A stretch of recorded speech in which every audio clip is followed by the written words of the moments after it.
As emoções preparam-nos para lidar com situações importantes que nós passamos no dia a dia e ao longo da vida. Elas são automáticas, permitindo que não tenhamos de pensar muito no que temos de fazer para lidar com as situações. Por exemplo, se de repente alguém vê uma cobra venenosa mesmo perto de si, o próprio organismo vai imediatamente e de uma forma involuntária preparar-se para uma resposta, influenciada pelas emoções, por exemplo, de medo e surpresa.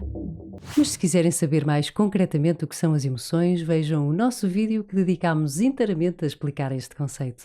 Deixamos o link na descrição e aparecerá também aqui em cima num card. Porque neste vídeo vamos falar sobre quais são as emoções básicas nos seres humanos. Olá e sejam bem-vindos a mais um vídeo. Quando procuramos na bibliografia relacionada com as emoções, podemos claramente constatar que existem inúmeras emoções. No entanto, existe um número muito mais limitado no que respeita às emoções consideradas básicas ou primárias. Estas emoções são tidas como uma classe especial dentro do grupo das emoções e todas as outras emoções são vistas como uma mistura de algumas das emoções primárias. Se quisermos usar uma analogia para percebermos melhor, seria assim como as cores.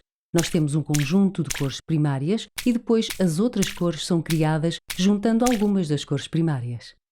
Infelizmente, não existe muito consenso em relação ao número de emoções consideradas básicas, mas para Paul Ekman, por exemplo, defender uma lista de emoções básicas nem é o aspecto mais importante.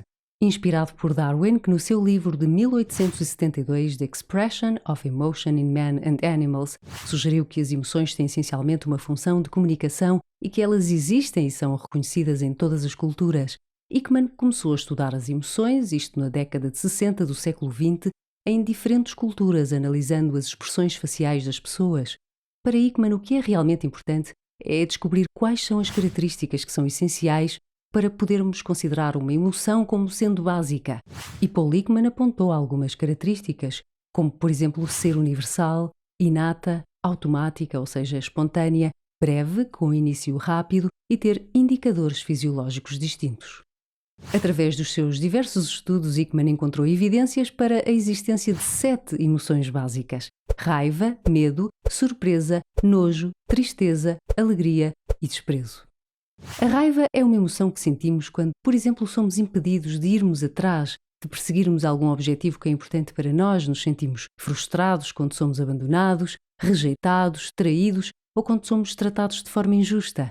Ela pode ser uma emoção de certa forma perigosa, porque pode inspirar alguns comportamentos agressivos ou de violência verbal ou física. O medo está associado ao perigo e tem como principal função proteger-nos, manter-nos seguros. Quando nós estamos perante uma situação que percepcionamos como sendo uma ameaça, quer seja ela real ou imaginária, o nosso corpo é preparado para reagir, ou seja, para lutar ou para fugir. A surpresa acontece quando nos deparamos com algo que surge de repente e nós não estamos à espera. A sua função é focar a nossa atenção no que está a acontecer à nossa volta para depois determinarmos se o que está a acontecer pode ser perigoso para nós. Sentimos nojo ou repulsa por algo que não nos agrada, como, por exemplo, coisas sujas, com mau aspecto, que cheiram mal ou com ar de que possa ser contagioso. A sua principal função é contribuir para que nos afastemos de situações que podem ser prejudiciais. O nojo é uma emoção básica, normalmente associada a algo negativo, mas que nos traz benefícios. Por exemplo, termos mais cuidado com a higiene pessoal, da casa e de tudo o que nos rodeia, não ingerirmos coisas estragadas ou que nos possa fazer mal. A tristeza é uma emoção sentida quando existem perdas consideradas como significativas. Esta é uma das emoções básicas mais duradouras e acontece, por exemplo, quando se perde algum familiar ou uma pessoa importante, quando se perde a saúde ou quando alguém se sente rejeitado por uma pessoa significativa. A alegria é uma emoção que é ativada quando acontece algo agradável.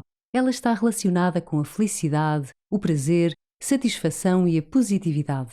Ficamos alegres quando conquistamos algum objetivo importante para nós, arranjamos um novo emprego, passar de ano a todas as disciplinas e com boas notas, ou até quando vemos outros a terem as suas próprias conquistas. A alegria é uma grande recompensa pelo nosso esforço. E o desprezo, que é uma emoção que surge quando sentimos antipatia por alguém ou até uma certa superioridade, sobretudo se estivermos a falar a nível moral. Esta emoção é uma das menos estudadas e também uma das menos consensuais em relação a ser considerada uma emoção básica. Paul Ekman não a incluiu inicialmente na sua lista, ela só foi incluída posteriormente. Para concluir, é importante deixarmos claro que, apesar de nós não conseguirmos escolher as emoções que sentimos, porque elas são automáticas, nós podemos sempre escolher a forma como reagimos às nossas reações emocionais. Portanto, por exemplo, a raiva não é motivo para violência. Deixem o vosso like se gostaram do vídeo e se quiserem continuar a acompanhar o nosso trabalho, subscrevam o nosso canal. E até ao próximo vídeo.